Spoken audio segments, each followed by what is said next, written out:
Di awal film, kita diperkenalkan seorang wanita yang bernama Kaluna yang sedang melihat-lihat rumah di Andara.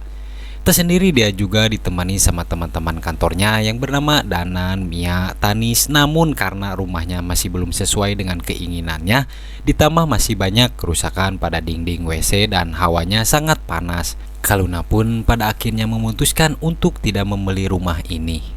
Kaluna sendiri merupakan anak bungsu dari 3 bersaudara. Dua kakaknya sudah menikah kurang lebih 8 tahun lamanya, tapi masih tinggal bersama orang tua. Malam itu Kaluna tanpa mengeluh kepada Kamala, kakaknya, karena tidak mau membantu pekerjaan rumah seperti nyuci piring, nyapu, dan lain-lain. Mendengar hal itu, dia malah beralasan sudah capek mengurus anaknya seharian, sambil mengingatkan suatu hari nanti Kaluna juga akan mengerti susahnya punya anak kayak gimana. Saat ingin tidur, Kaluna memperlihatkan foto-foto rumah tadi kepada pacarnya yang bernama Hansa untuk meminta pendapatnya. Namun gak lama dari itu mulai terdengar suara token listrik dan Kak Hendra, kakaknya, langsung meminta Kaluna untuk mengisinya. Awalnya Kamala maupun Kak Hendra juga gak enak nyusahin adiknya terus-terusan. Namun karena mereka berdua lagi gak ada duit, mau gak mau harus minta lagi kepada Kaluna. Keesokan harinya Kaluna menjalankan aktivitas seperti biasanya menjadi pekerja kantoran. Tanis meminta tolong untuk menyiapkan ruangan meeting sambil mencicipi masakan Kaluna. Saking enaknya, ia bahkan menyarankan untuk open PO aja. Pasti orang-orang kantor bakal banyak yang beli. Setelah itu Kaluna mengambil pesanan kopi dan makanan untuk meeting atasannya. Di tengah kesibukannya itu, ibunya menelpon dan menanyakan kepulangan anaknya. Ia juga mengatakan Kak Ivan dan Lala yang merupakan keponakan Kaluna ingin punya kamar sendiri di rumah. Maka dari itu sang ibu pun meminta izin untuk menggunakan kamar Kaluna. Di sisi lain, Pak Sapam yang melihat Kaluna nampak kesusahan berniat membantunya, sehingga ucapan iya dari Kaluna itu pun membuat sang ibu jadi berasumsi kalau anaknya telah mengizinkan Kak Ivan dan Lala menggunakan kamarnya. Saat jam pulang, Mia menghampiri Kaluna untuk ngasih oleh-oleh sambil mengingatkan temannya itu untuk segera pulang ke rumah karena di kantor ini memang gak ada uang lembur. Tapi meski begitu, Kaluna ingin berada di kantor beberapa menit lagi, sekalian menghindari macetnya Jakarta. Dari situlah Kaluna mulai mengisi data-data keuangan pribadinya, dari mulai biaya pengeluaran, pemasukan, sampai tabungan di rekeningnya yang saat ini telah menyentuh di angka 335 juta. Meski gaji di kantornya tak sampai 2 digit alias 7 juta, namun hal itu tak membuat mimpi Kaluna jadi luntur, yakni ingin mempunyai rumah sendiri. Sepulangnya ke rumah, Kaluna yang berniat istirahat di kamarnya seketika dikejutkan dengan dua keponakannya yang membuat dirinya harus mengisi satu-satunya kamar yang tersisa, yakni kamar pembantu. Kaluna pun sempat marah kepada sang ibu, kenapa main pindah-pindahin aja dan gak bilang dulu dari awal. Mendengar hal itu, sang ibu berusaha menenangkan anaknya untuk selalu bersabar sampai Kamala dan Kak Hendra sudah bisa membeli rumah sendiri agar Kaluna bisa balik lagi ke kamar yang lama. Meski awalnya mereka berdua berjanji setelah menikah akan tinggal di rumah ini cuman sementara, tapi faktanya sudah 8 tahun sejak pernikahan itu berlangsung tak ada perubahan apapun. Tapi di luar dari itu, Kaluna selalu bertanya-tanya kenapa harus dirinya yang terus mengalah. Di pagi harinya, Kaluna bersiap-siap ingin menghadiri acara ulang tahun ibu pacarnya. Namun saat ingin mandi, tiba-tiba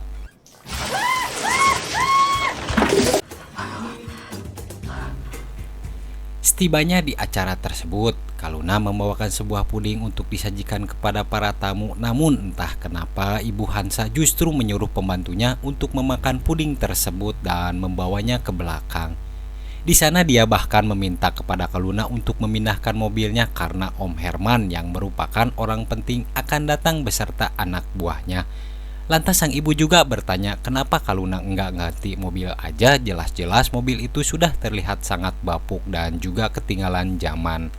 Barulah Kaluna bercerita kalau saat ini ia sedang menabung untuk membeli rumah impiannya. Mendengar hal itu, sang ibu pun tidak setuju, padahal suatu hari nanti saat Kaluna dan Hasa telah menikah, mereka bisa tinggal di rumahnya. Namun meski begitu, Kaluna sudah komitmen sejak awal pacaran nantinya tidak mau tinggal di rumah mertua. Selain ingin mewujudkan cita-citanya, tapi itu juga bagus agar mereka berdua bisa hidup mandiri. Bukannya mendukung pacarnya, Hansa justru mengatakan kalau Luna ini terlalu pelit, menabung terus-terusan sampai tidak mau membeli barang apapun untuk kesenangannya sendiri. Dan faktanya setelah bertahun-tahun kerja, rumah itu belum kebeli juga. Kalau aja Kaluna mau menuruti perkataan Ibu Hansa, mungkin uang itu nantinya bisa dialokasikan ke hal yang lain. Nabung terus. Nah, kebeli nggak sekarang?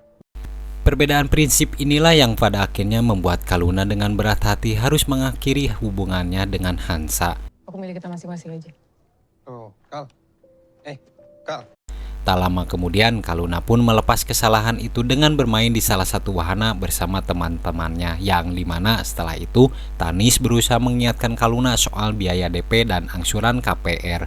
Nggak murah, tapi ia yakin dengan dirinya sendiri suatu hari nanti bisa membeli rumah impiannya. Meskipun Danan sempat menawarkan untuk menyewa apartemen miliknya, namun Kaluna menolak tawaran tersebut karena dia menginginkan sesuatu yang benar-benar menjadi miliknya. Keesokan harinya, Kaluna kembali dibuat galau lagi setelah melihat postingan Hansa yang dimana baru beberapa hari putus dengan dia, udah jadian lagi dengan perempuan lain. Namun tak lepas dari itu, ia tersengaja mendengar percakapan teman-temannya terkait program baru di kantornya, di mana perusahaan akan memberikan pinjaman kepada karyawan yang ingin mengambil KPR rumah. Mendengar hal itu, Kaluna pun sangat senang, apalagi dirinya telah memenuhi 3 syarat utama. Pertama, kerja di kantor sudah 7 tahun belum menikah dan gaji minimal karyawan sebesar 7 juta. Bagian keuangan juga memberitahu kalau program ini tujuannya untuk meringankan DP agar cicilannya enggak berat. Akan tetapi sebagai gantinya para pengaju KPR akan ada pemotongan gaji di tiap bulannya. Malam harinya Kaluna, Tanis, dan Danan mengunjungi apartemen baru miliknya yang katanya seharga 200 juta. Mendengar hal itu, Kaluna sendiri sangat menyayangkan kenapa nggak sekalian buat DP rumah saja. Namun saat ini Mia nggak mau ribet ngurusin proses pengajuan KPR dan ia juga masih belum yakin sanggup apa enggak terkait biaya angsurannya. Makanya sementara waktu ini Mia lebih memilih menyewa apartemen. Fasilitasnya lengkap, ada kolam renang, keamanan juga terjamin. Ditambah ia juga bisa lebih produktif lagi bikin konten di media sosial. Di malam harinya, Kaluna mencoba melihat-lihat rumah melalui aplikasi dengan tabungannya yang sekarang kurang lebih 300 juta untuk DP dan nantinya ia cuma sanggup bayar angsuran paling besar 4 juta.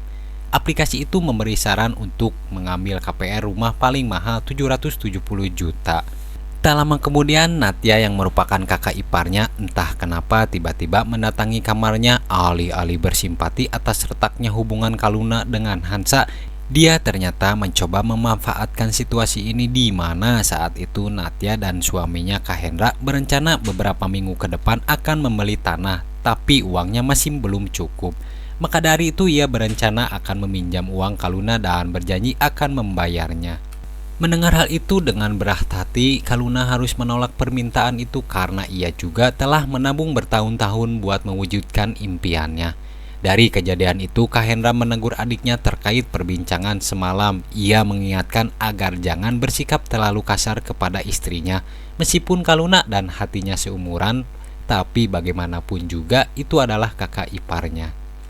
Saat istirahat kerja, Mia cerita kepada Kaluna dan juga Tanis kalau ia baru aja ngelihat iklan di Instagram. Ada sebuah rumah yang dijual dengan harga 1 miliar dengan luas tanah sekitar 50 meter persegi. Tentu Kaluna yang penasaran langsung menghubungi si pemilik rumah tersebut. Tapi faktanya setelah ditanya-tanya ukuran tanah itu ternyata cuma 12 meter persegi yang membuat Kaluna mengurungkan kembali niatnya. Bahkan menurut Anis jika disandingkan dengan ukuran warteg ini masih lebih gede daripada ukuran rumah tersebut. Saat kembali ke kantor, Danan meminta kepada Kaluna untuk mengatur kembali jadwal penerbangannya ke Singapura. Karena sebelumnya Tanis memesan tiketnya terlalu pagi. Di tengah perbincangan itu ia tak sengaja ngeliat data keuangan milik Kaluna. Danan jujur sangat kagum dengan gaji 7 juta Kaluna bisa nabung sebanyak itu dan nggak pernah nyerah buat mewujudin mimpinya untuk membeli rumah. Lo hebat sih, Kal. Buat apa? Emang gaji lu perlu? Tuh, Kal, nggak. Tapi gue beneran minder loh tuh. Lo bisa nabung sampai segini. Bisa kemana? Sejak saat itu ia sendiri ingin belajar lebih banyak soal manage keuangan karena sekarang aja Danan gak tahu setiap gajinya uangnya habis kemana. Singkat cerita, Danan, Tanis, dan Mia kembali nemenin Kaluna untuk mencari rumah impiannya. Tapi sayangnya sampai saat ini mereka masih belum juga menemukan rumah tersebut. Ada yang airnya kotor, lingkungannya macet, ada yang bagus tapi belakang rumahnya kuburan.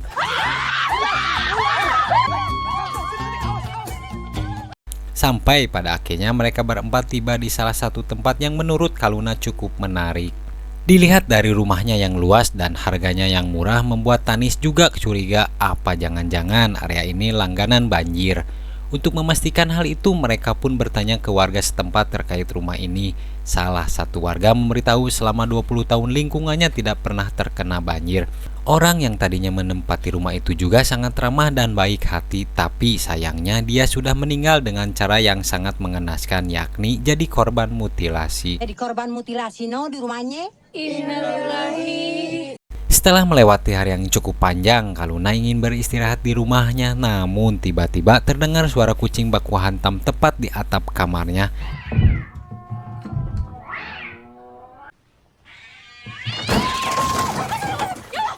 Dari kejadian itu atap kamarnya jadi rusak dan mau gak mau Kaluna harus tidur di sofa untuk sementara waktu. Di pagi harinya Natya memperlihatkan tas baru miliknya yang seharga 1,2 juta. Lantas Kaluna pun jadi bertanya-tanya kenapa uangnya enggak ditabung aja buat beli tanah. Namun Natya mengatakan kalau tanah yang dibicarain kemarin sudah kebeli sama suaminya Kak Hendra. Bahkan sang ayah juga menambahkan jika Kak Hendra mendapatkan uang tersebut dari kantor tempat dia bekerja. Namun entah kenapa di sini Kaluna ngerasa ada yang janggal karena ia tahu betul gimana susahnya mendapatkan pinjaman KPR dari kantor. Tak lama kemudian Kaluna dan teman-temannya kembali melihat-lihat perumahan di daerah Pesawangan. Saat memasuki salah satu rumah mereka sudah dibikin jatuh cinta dari mulai interior dan bangunan rumah yang bagus. Sirkulasi udaranya pun diperhatikan, sinar matahari juga masuk juga ke dalam rumah. Mungkin inilah tempat yang selama ini Kaluna idam-idamkan. Maka dari itu tanpa pikir panjang, setibanya di kantor Kaluna langsung melakukan pengajuan pinjaman untuk KPR agar setiap angsurannya bisa lebih ringan, di mana pengajuan tersebut akan diproses kurang lebih 1-2 minggu jika semua berkas telah memenuhi syarat. Sepulangnya ke rumah, Kaluna membawakan makanan untuk merayakan hari bahagianya. Namun entah kenapa semuanya terlihat murung dan sedih. Barulah di situ Kamala memberitahu kabar buruk kepada Kaluna di mana tanah yang sebelumnya telah dibeli Kak Hendra memiliki sertifikat ganda. Artinya ada orang lain juga yang punya sertifikat tanah yang sama. Semua itu terbongkar saat Kak Hendra baru mau ngajuin pinjaman uang dari kantor. Pihak keuangannya menolak setelah tahu sertifikat tanah itu ganda. Mendengar hal itu, Kaluna pun jadi bertanya-tanya lagi abangnya dapat uang dari mana untuk membayar tanah tersebut jika belum mendapatkan pinjaman dari kantor. Kak Hendra lantas mengatakan jika ia memakai tabungan pensiun milik sang ayah dan sebagian lagi meminjam dari pinjaman online dengan sertifikat rumah ini sebagai jaminannya. Mendengar hal itu, Kaluna pun hanya bisa terdiam melihat pertengkaran keluarganya sampai akhirnya Kak Hendra memohon kepada Kaluna agar mau meminjamkan uang sebanyak 330 juta untuk melunasi hutang pinjolnya. Karena kalau enggak, mereka semua akan kehilangan tempat tinggal. Amarah sang ayah kembali memuncak setelah tahu Kak Hendra memakai sertifikat rumah tanpa izin dari orang tua.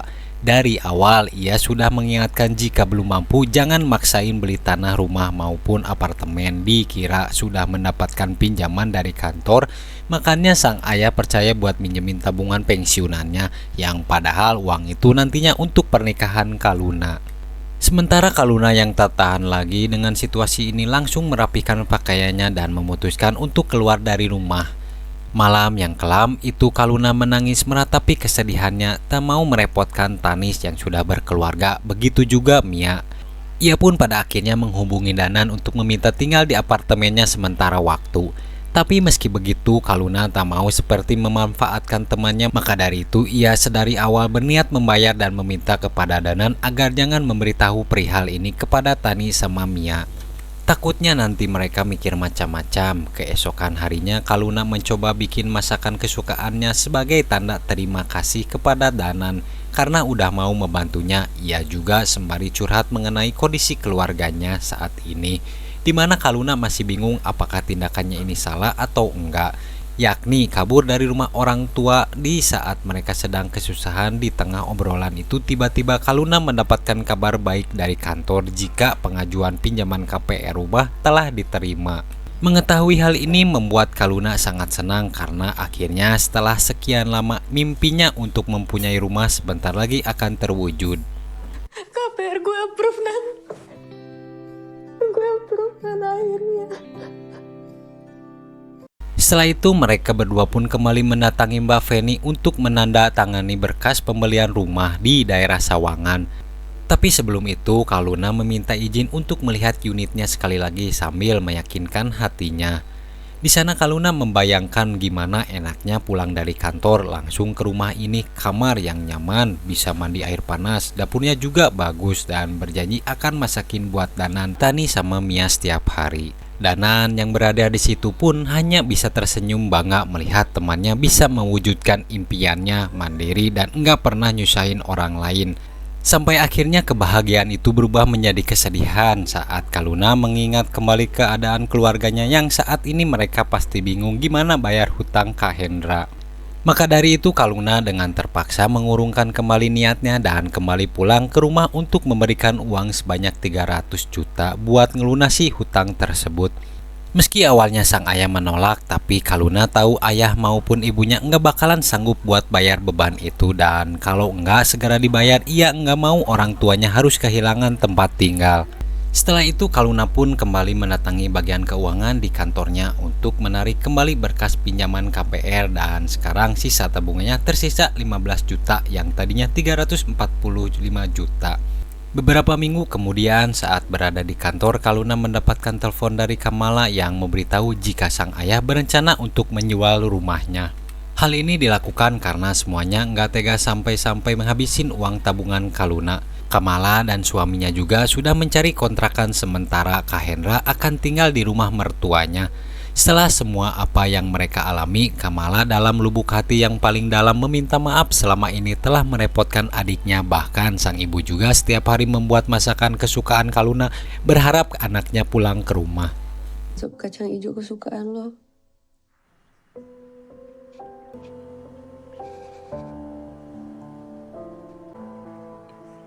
Pulang ya. Di malam harinya Kaluna pun membereskan pakaiannya dan berterima kasih kepada Danan karena selama ini telah membantunya. Sementara itu entah kenapa Danan seperti patah hati saat tahu Kaluna akan meninggalkan apartemennya. Setelah apa yang mereka berdua jalanin bersama-sama membuat Danan jadi semakin sadar kalau ia ternyata telah jatuh cinta. Meskipun saat itu belum mau mengungkapkan perasaannya secara langsung kepada Kaluna, sesampainya di rumah sang ibu langsung memeluk anaknya melepas rasa rindu yang telah ia simpan. Begitu juga sang ayah yang meminta maaf, ia merasa sudah gagal menjadi orang tua karena selama ini tidak pernah bisa ngasih apa-apa sama anak-anaknya. Mendengar hal itu membuat Kaluna tak bisa menahan air matanya. Ia pun mengatakan kalau Kaluna sampai ke titik ini juga berkat peran orang tua, bukan orang lain. Dan sebagai permintaan terakhir, Kaluna ingin ayahnya berhenti merokok agar bisa sehat terus, umur panjang, bisa nemenin Kaluna nikah sampai punya cucu nanti. Di akhir cerita, tanpa disangka-sangka Kaluna mengajukan surat resign dari perusahaan dan memilih untuk membuka lembaran baru, yakni membuka usaha catering bersama sang ibu. Sampai tiba di mana usaha itu telah berkembang pesat yang membuat Kaluna ingin melihat-lihat lagi rumah impiannya. Tanpa ia sadari, Danan yang memang sudah menunggu sedari tadi langsung memberikan cincin kepada Kaluna dan mengajaknya untuk menikah sehingga film pun berakhir. Suka bercanda. Kah? Dikit 5.000 jadi 20.000 per hari. Dari 20.000 naik ke 1.000. Bukan maksud